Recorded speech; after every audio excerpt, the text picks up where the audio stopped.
Bu. Yes, ya. Saya perawat Rita Susi yang bertugas pada siang hari ini. Kami akan melakukan pemeriksaan CTG, ya Pak ya, Bu. Pemeriksaan CTG ini adalah pemeriksaan yang digunakan untuk menilai denyut jantung bayi dan kontraksi ibu. Kemudian juga bisa untuk menilai gerakan janin di dalam perut ibu. Bagaimana Bapak Ibu, apakah setuju dengan apa yang nanti tindakan kami lakukan? Setuju. Oh iya. Sakit nggak ya? Tidak Bu, nanti kita lakukan pemeriksaan ini tidak sakit. Iya Bu ya. Kami akan mempersiapkan peralatannya terlebih dahulu ya Pak Ibu. Setelah pertama, kemudian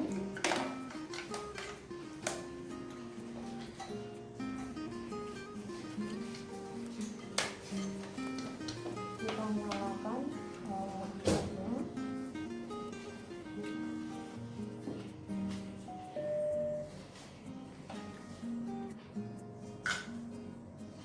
Kemudian kita berikan jari pada alat.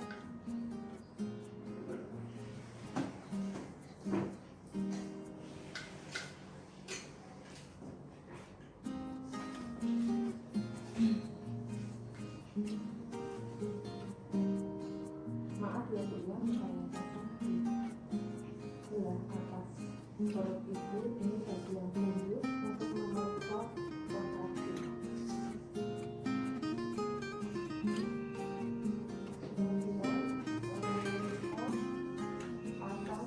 alat yang kedua di bagian tungtung maksimum janin.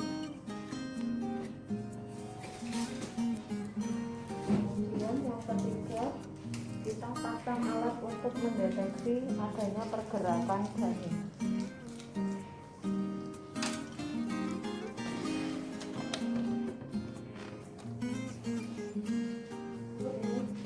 Kita akan melakukan pemeriksaan. Silakan Ibu nanti apabila janin yang mulai bergerak-gerak, silakan pencet di sebelah sini ya Bu ya.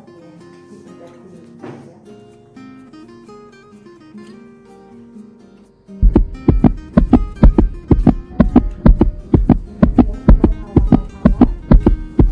Kita lihat monitornya pada saat pemeriksaan CTG, monitor akan terlihat gambaran dari denyut jantung bayi, kemudian gambaran dari kontraksi ibu dan pergerakan janin.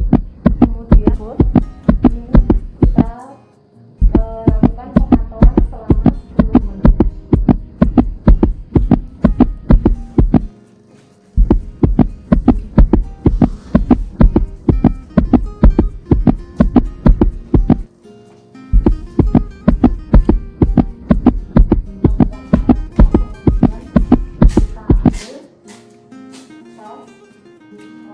Pemantauan tadi, kemudian kita bereskan peralatan.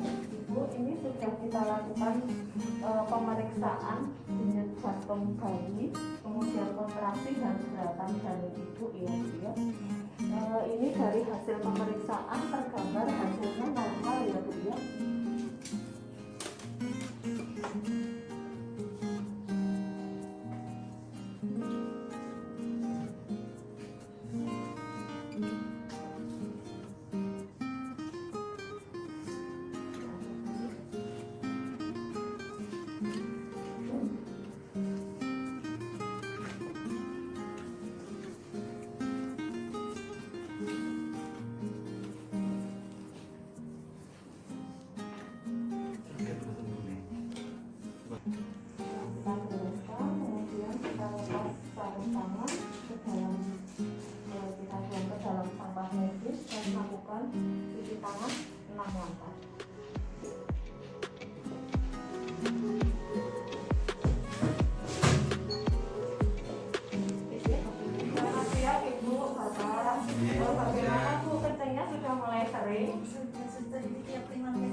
mengajarkan caranya bagaimana pada saat kontraksi agar ibu tidak terlalu sakit. Seperti itu ya Pak Ibu. Sebelumnya saya cuci tangan terlebih dahulu ya.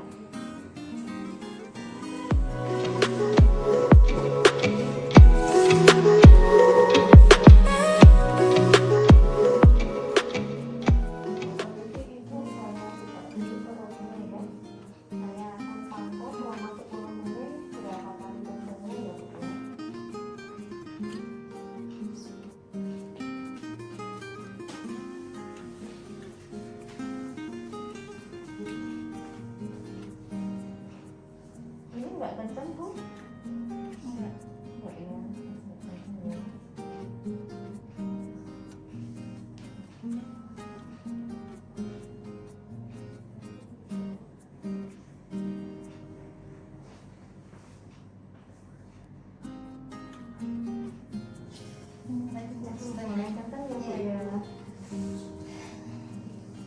Pada saat kencang ibu coba tarik nafas dalam, kemudian dihembuskan lewat mulut Bu.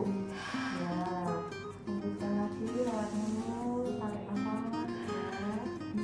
Tarik nafas lagi, kemudian hembuskan lagi. Ya, kontraksinya mulai menghilang ya Bu ya, sudah mulai nggak kencang lagi ya Bu.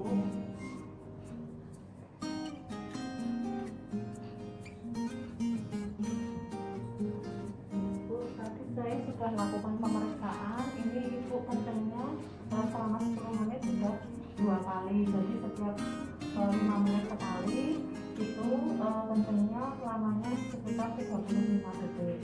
Nanti pada saat kenceng ibu nggak boleh meneran, tapi ambil nafas panjang kemudian dihembuskan lewat mulut, kemudian bapaknya juga bisa bantu ya, nanti ibu miring ke kiri.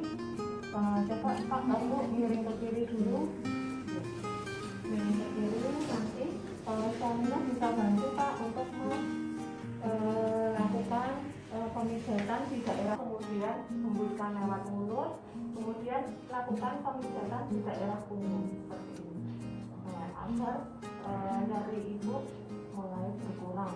Itu ya Pak ya. Sudah jelas ya Bu Pak, seperti itu ya. Nanti kalau misalnya ada apa-apa boleh tekan bel untuk memanggil saya. Terima kasih atas informasinya. Ya Bu, ibu rasanya sudah ingin ngegas? Iya. Oh iya, kenceng-kencengnya sudah sering sekali. Pada saat kita menolong persalinan kala 2, kita pastikan terlebih dahulu kita mendengar ibu ada rasa ingin meneran, kemudian kita melihat adanya tanda gejala kala 2, yaitu yang pertama perineum mulai menonjol, kemudian vulva mulai membuka, kemudian ada dorongan meneran dari pasien tersebut. Sebelum kita tolong persalinan, kita lakukan pemeriksaan kelengkapan peralatan. Yang pertama yaitu gunting episiotomi, kemudian gunting umbil tali pusat, kemudian setengah koper, kemudian klem tali pusat, kemudian klem tali pusat, kemudian ini untuk alat heading kita juga sudah persiapkan nafuder, kemudian kita siapkan pinset, kemudian ada duk steril, kasa steril, kom, dan ada kapas DDT. Kemudian APD sudah kita siapkan mulai dari topi, celemek, kemudian Google, kemudian peralatan untuk pertolongan bayi juga sudah kita siapkan untuk handuk, selimut bayi, topi bayi. Kemudian kita juga siapkan kop yang berisi air klorin 0,5% dan tom DDT. Kemudian terdapat juga bengkok.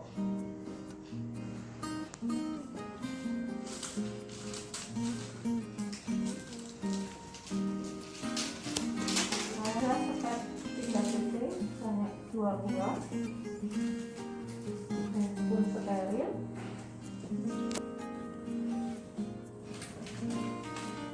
perlengkapan lainnya.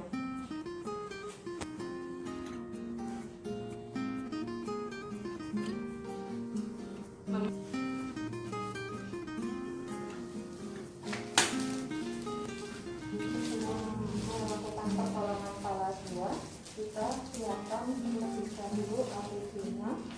Kita pakai topi, kemudian Google atau pensil, kemudian helmet,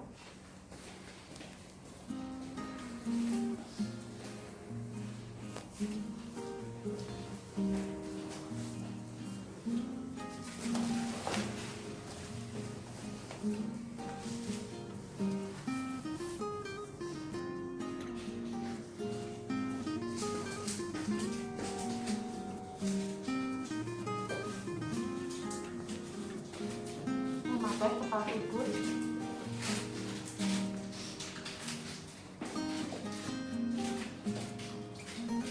sebelumnya juga kita sudah siapkan seperti GCP steril diletakkan di bagian alat steril untuk memasukkan oksitosin. Mencuci tangan dengan air mengalir. Air mengalir dengan memperhatikan tanpa menggunakan perhiasan dan jam tangan. Menggunakan sarung tangan DTT, kemudian memasukkan oksitosin ke dalam spray.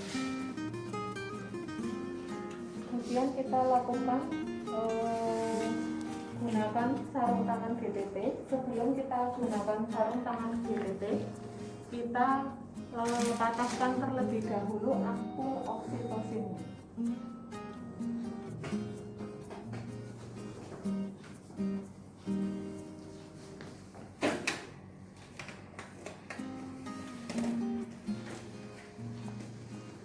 Kita patahkan, kemudian kita siapkan, kemudian kita memakai sarung tangan DTT satu tangan.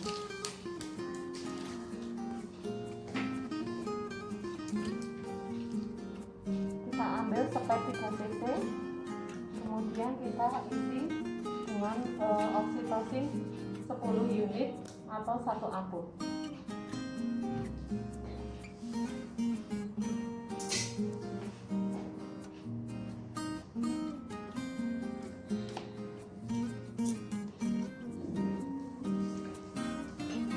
Melakukan vulva hygiene dan pemeriksaan. Lakukan vulva hygiene terlebih dahulu dengan menggunakan kata sublima. Komisi Ibu, ini saya akan membersihkan daerah kewanitaan Ibu terlebih dahulu ya Bu ya. Sebelum saya melakukan pemeriksaan dalam untuk memastikan apakah pembukaannya sudah lepas atau belum. Soalnya Ibu sudah kepingin menerang ya Bu ya. Iya. Kemudian kita buka, kita melakukan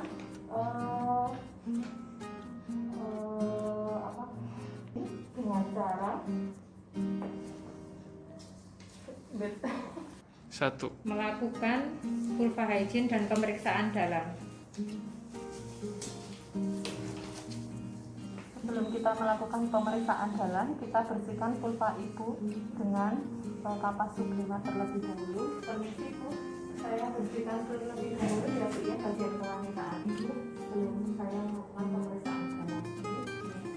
Kita bersihkan dari atas ke bawah mayora kanan, kemudian labia mayora kiri, kemudian labia minora kanan dan labia minora kiri.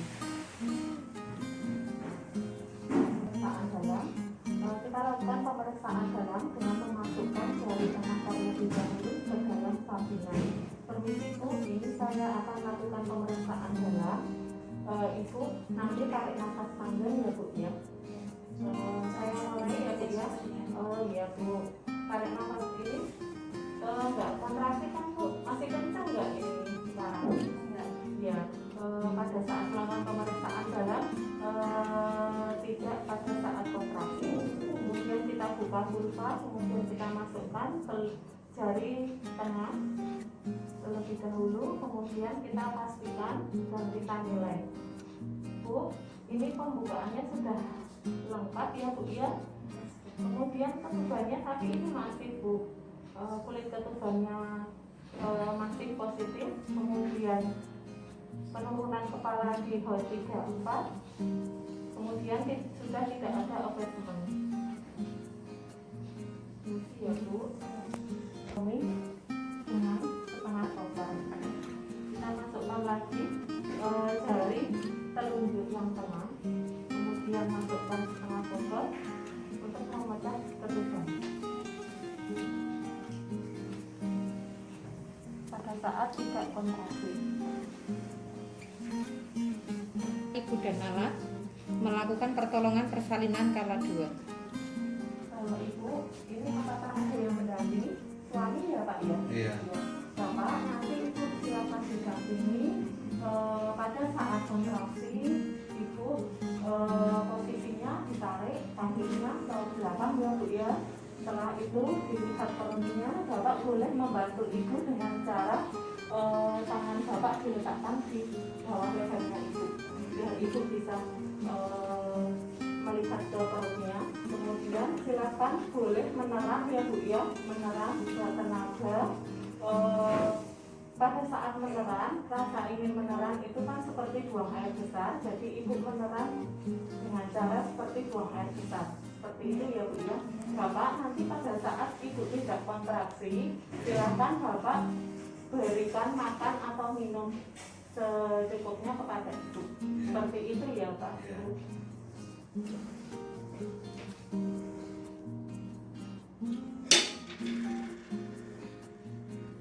Kita letakkan 2 handuk di atas perut Ibu. Permisi ya Bu ya, ini nanti untuk menerima bayi sampai saat ini.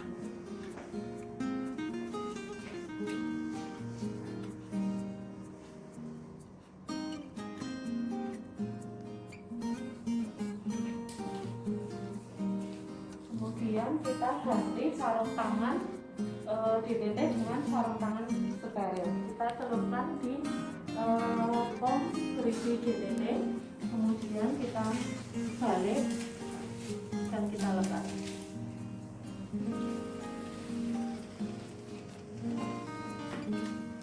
Kemudian kita ganti dengan menggunakan sarung tangan steril.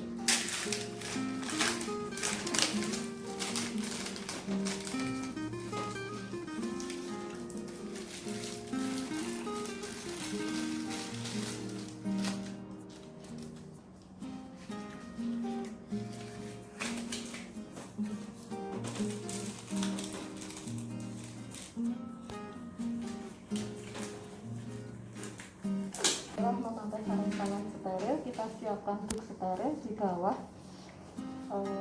pantat Ibu dengan cara melipat juga.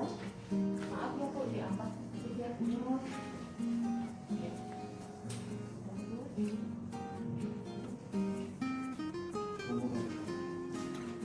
Melakukan pertolongan kala 2 dengan cara pembukaan nafas. Silakan Ibu menerang ya. Ya Bu, pintar ambil nafas dulu. Ya, kemudian nafas, kemudian terus menerang Bu. Ya, kemudian pada saat ini kita lakukan pemeriksaan bahwa apakah kita memerlukan prosedur episiotomi. Jika kita memerlukan prosedur episiotomi, misalnya dengan indikasi perineum Ibu terlalu kaku, kita lakukan episiotomi dengan cara pada saat kontraksi. Ya Bu, Ibu nerang ya Bu ya, ngejan yang sekuat-kuatnya ya Bu ya, secara mediolateral. Ya Bu, terus Bu, pintar Bu. Ayo Bu, ya ambil nafas, kemudian ngetes Bu. Ya bagus, bagus. Kepala sudah terlihat dibuka, kita tahan perineum Ibu. Kemudian tangan kiri kita menahan atas vulva agar tidak terjadi defleksi secara maksimal pada kepala bayi. Ya Bu, pintar sedikit lagi. Ya, ngeden pelan Bu, ya ngeden pelan, ya pintar. Terus sedikit lagi Bu, sedikit lagi. Kemudian apabila kepala bayi sudah terlihat keluar, kita tunggu putaran taksi luar terlebih dahulu.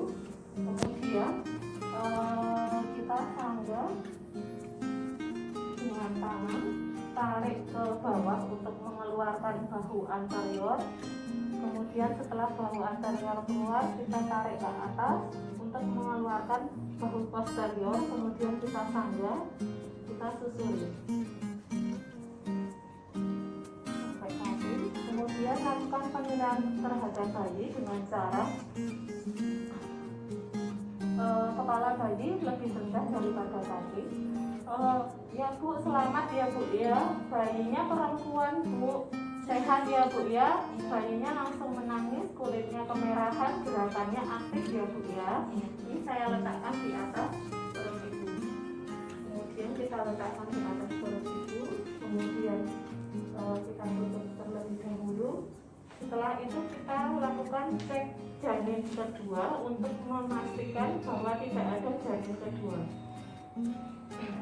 Setelah kita cek tidak ada janin kedua, kemudian kita lakukan injeksi oksitosin 10 IU di sepertiga paha atas bagian luar tanpa menggunakan kapas alkohol.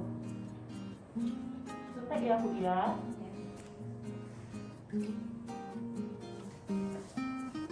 Setelah itu kita buang di bagian, kita keringkan bayi terlebih dahulu tanpa mengeringkan telapak tangan. Kita masukkan klem umbilical dengan jarak dari pangkal sekitar 2 cm.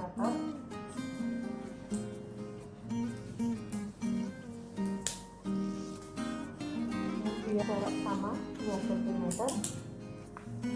Kita lindungi perut bayi dengan cara meletakkan tangan di atas perut bayi, kemudian kita gunting.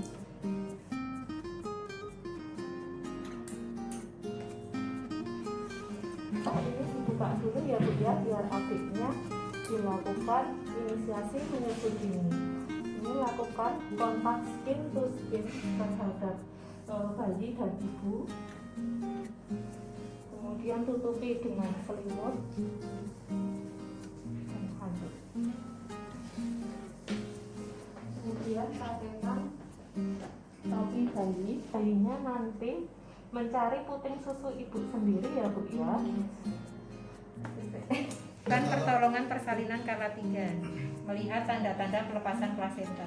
Pertolongan persalinan kala 3, kita lihat terlebih dahulu tanda-tanda pelepasan plasenta, yaitu tali pusat mulai memanjang, kemudian ada semburan darah, kemudian uterus teraba globuler. Tekan klem tali pusat ke arah pangkal.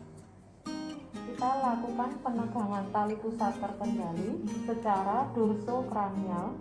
Secara dorsokranial yaitu melakukan penekanan secara lembut dari arah atas ke bawah, kemudian kranial itu ke depan.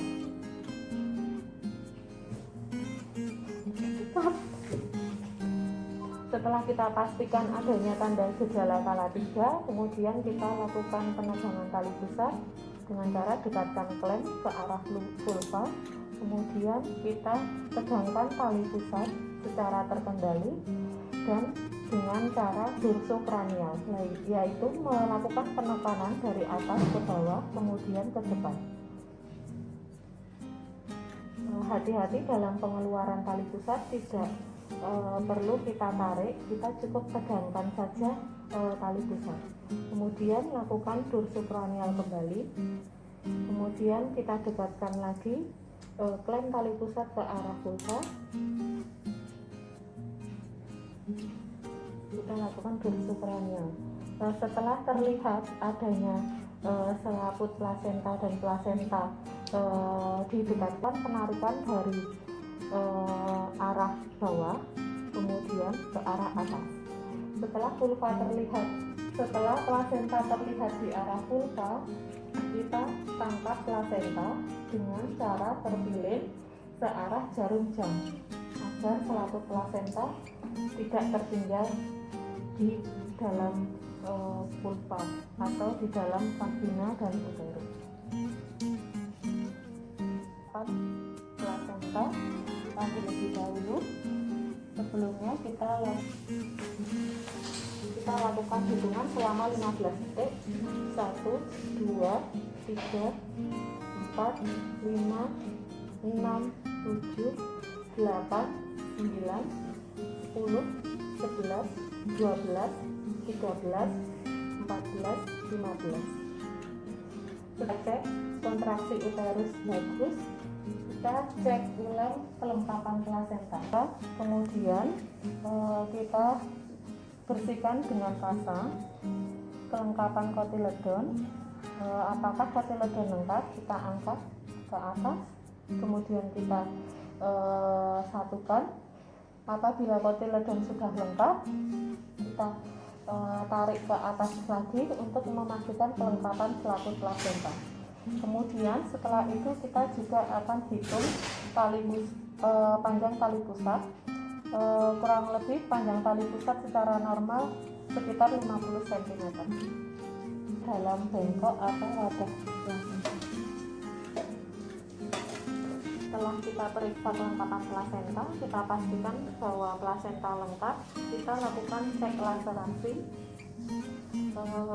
menggunakan kasa. Kita lihat laserasi dari dalam vagina, kemudian daerah perineum. Kita pastikan bahwa derajat laserasi itu terdapat.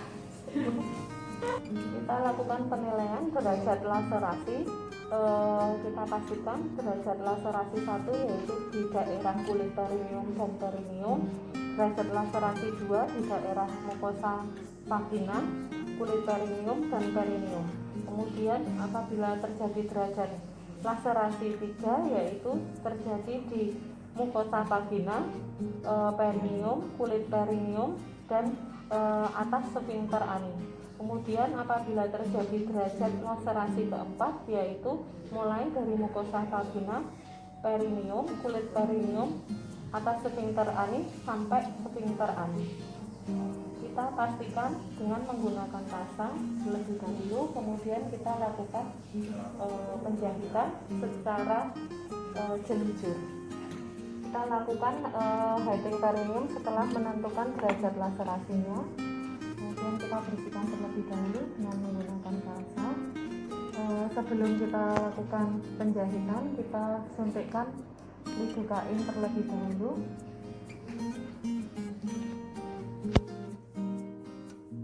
Di daerah luka episode.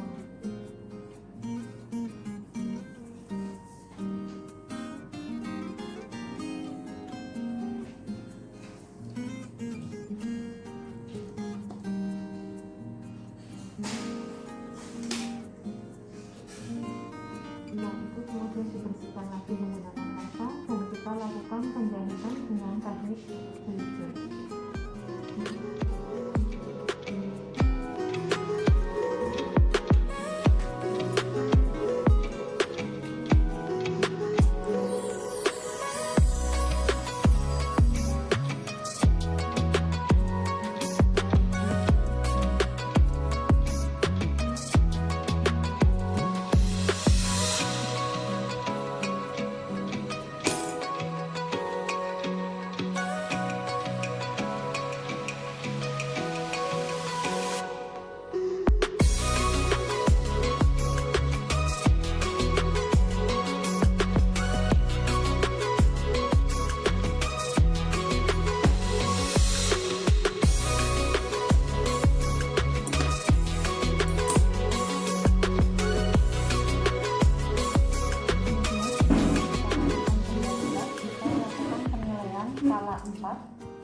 pada ibu dengan cara menilai tinggi fundus uteri, kemudian kontraksi uterus, kemudian jumlah perdarahan yang keluar, dan tanda-tanda vital ibu.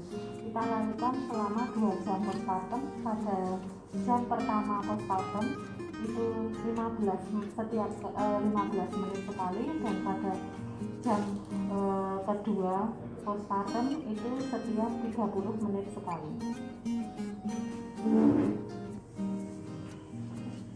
Setelah semua perawatan, kita rendam menggunakan klorin 0,5%. Pengajuan persalinan dengan menggunakan kartograf, kita isi lengkap terlebih dahulu identitas pasien, kemudian kita isi isian dari kartograf, yaitu tanggal mulai kita mengisi, misalnya tanggal 30 Maret 2021, kemudian G2 P1A0, kemudian jam mulai mengisi jam berapa. Kita lakukan pengisian kartograf mulai dari pasien pembukaan 4 lebih atau dalam fase kala aktif. Misalnya di sini pasien pembukaan 4 cm mulai jam 16. Kemudian kita isi nama bidan yang mengisi.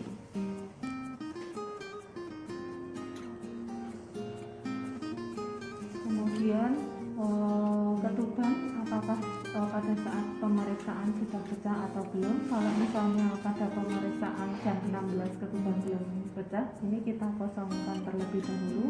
Kemudian kita isi mules pasien sejak jam berapa. Misalnya pasien mengatakan mules sejak jam 12, kita isi jam 12. Kemudian kita lakukan pemantauan mulai dari pembukaan 4, kita isi dengan menggunakan tanda silang.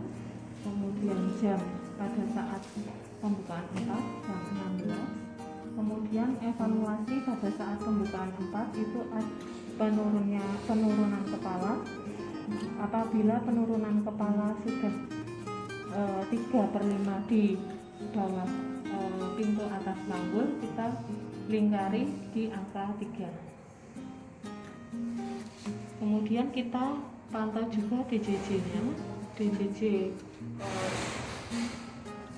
denyut jantung janin, misalnya 150 kali per menit, kita isi dengan tanda titik. Kemudian pada saat pemeriksaan dalam pembukaan 4 ini, apakah air ketubannya sudah pecah atau belum. Kalau misalnya air ketuban sudah mulai rembes atau pecah, kita nilai warna ketuban. Warna ketuban apabila jernih kita tuliskan dengan huruf J. Kemudian apabila darah kita tuliskan dengan huruf D. Apabila cairan ketuban mekonium kita tuliskan huruf M. Kemudian kita lihat apakah ada penyusupan kepala. Apabila terjadi penyusupan kepala, kita nilai mulai dari angka 0 dan 1. Kemudian jika tidak ada penyusupan kepala, kita lakukan penilaian dan kita tuliskan di sini dengan angka 0. Kemudian setelah itu kita nilai kontraksinya, berapa kali kontraksi selama 10 menit. Apabila terjadi kontraksi 3 kali selama 10 menit, dan kita nilai berapa detik kontraksi yang berlangsung. Apabila terjadi kontraksi 4 kali dalam 10 menit, kita isikan di sini di angka 4. Kemudian kita nilai berapa detik pada saat itu. Misalnya pada kontraksi sekitar 35 detik, kita isikan dengan tanda arsir. Setelah itu apakah ada pemberian induksi seperti oksitosin. Jika ada, silakan dituliskan oksitosin berapa unit, kemudian berapa tetes per menit. Karena pada pemantauan ini tidak dilakukan induksi, jadi ini tidak kita tulis oksitosin dan berapa tetes per menit. Kemudian kita pantau lagi tekanan darah ibu. Tekanan darah pada saat itu 120/80. Kita lakukan catatan di partograf dengan menggunakan dengan arah tanda panah ke atas dan ke bawah. Kemudian kita juga nilai nadi ibu dengan cara menuliskan tanda titik. Misalnya pada saat itu nadi ibu 80 kali per menit, kita titik di angka 80. Kemudian kita juga observasi suhu ibu. Pada saat itu suhunya 36 derajat Celcius, kita tuliskan di bagian kolom suhu. Kemudian pada pemantauan urin, pada pemeriksaan penunjang, kita lihat apakah ada protein urin, aseton, dan volume urin yang dikeluarkan. Jika protein urinnya negatif, kita tulis negatif. Maka jika protein urinnya positif 1, 2, atau 3, kita tuliskan dengan angka positif 1, positif 2, atau positif 3. Kemudian kita nilai volume keluarnya urin pada saat pemantauan tersebut. Misalnya pada saat itu ibu BAK sekitar 50 cc, kita tulis di sini 50 cc. Setelah itu kita lakukan pemantauan lagi sampai pembukaan lengkap. Misalnya pembukaan lengkap mulai jam 18. Jam 17 kita tidak periksa, jam 18 kita periksa, ibu sudah pembukaan lengkap, kita silang di angka 10. Kemudian kita tarik garis ke atas. Kemudian kita nilai penurunan kepala. Penurunan kepala sudah ada di Hot 34, berarti kita lingkari di angka 1 karena sudah turun. Kemudian dari jam 16 sampai jam 18 tetap kita pantau denyut jantung bayinya. Kita tuliskan di sini denyut jantung bayi berapa kali per menit. Kemudian pada pembukaan lengkap pastikan kita sudah lihat kulit ketubannya, apakah kulit ketubannya masih utuh atau tidak. Jika masih utuh kita lakukan amniotomi, jika sudah tidak utuh kita tuliskan warna cairan ketuban. Warnanya jernih, kita tuliskan huruf J. Kemudian penyusupannya tidak ada. Kemudian juga kita pantau kontraksi uterusnya.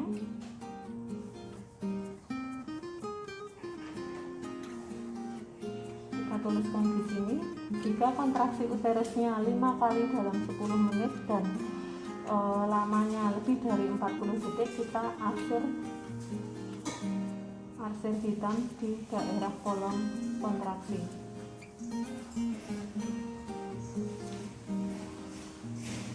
Kemudian kita lakukan pemantauan lagi untuk tekanan darah. Di sini tekanan darahnya 120/80.